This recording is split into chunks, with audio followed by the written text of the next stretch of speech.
Hello, fellow math teachers. I just wanted to go through a little bit on this IXL stuff.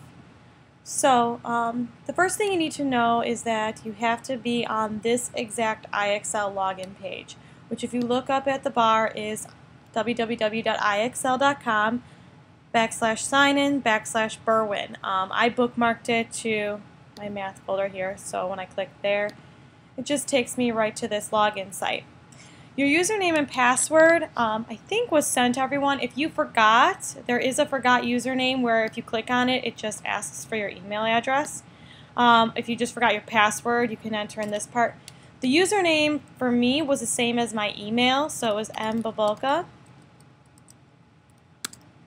And then my password actually was the same as my email. I don't know if that's how it is for everybody, but you can try. Once you sign in, it might ask you, hey, do you want to start setting up your rosters? And then it'll take you right there. If not, you can go right up here to where it says roster. Click on it. As you can see, I have started loading. This is actually just my Excel because I'm going to test it out with them tomorrow in the morning. But it'll be empty. And the first box will look like this. All you have to do is start typing in a student's name, their last name. So I teach Brianna Alejandre, so hers comes up. I can see that she's in 8th grade, so I have the right student, and their S code is in there. Click on it. She's added. I can add another person, Alejandre. I also teach Justin, they're cousins, so I can add him. It does not let you sort by class, but you can. Now, my students have their email addresses in there. I don't think all of the students will. I actually entered them in myself. A little time consuming, but definitely worth it, because then up here, when I was ready, I could do the second one that says email each student his or her username or password.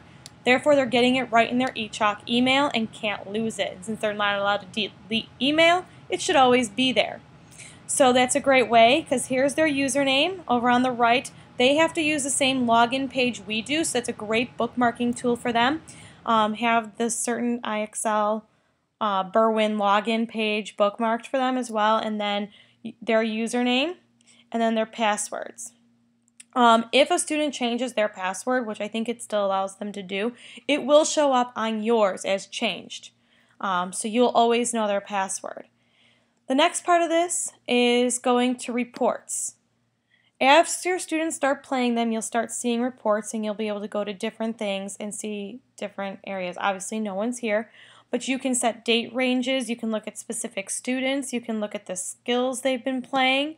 You can look at how much time they're spending each day on it, and so forth. So there's tons of different ways to look at their usage.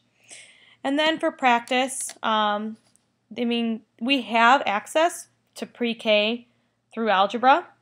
I want my 8th grade students usually working on 8th grade, but for some remediation or a center, this is a great use. So I would have my students click on 8th grade. This part looks the same to them as it does to us. And then I always say, okay, you're going to go play A1, and they can know to go here and do this game. And if you just put your cursor over it, it gives you a sample problem. I'm sure most of you have seen it, but some of you may not have logged in to use it, which is great to get in there and try.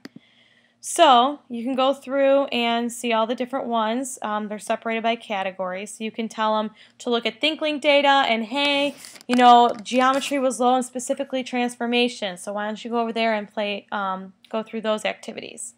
And they can start with the easier ones, and it gets a little bit harder as they go through the process. So just a little thing on IXL. I've also attached a link in the email.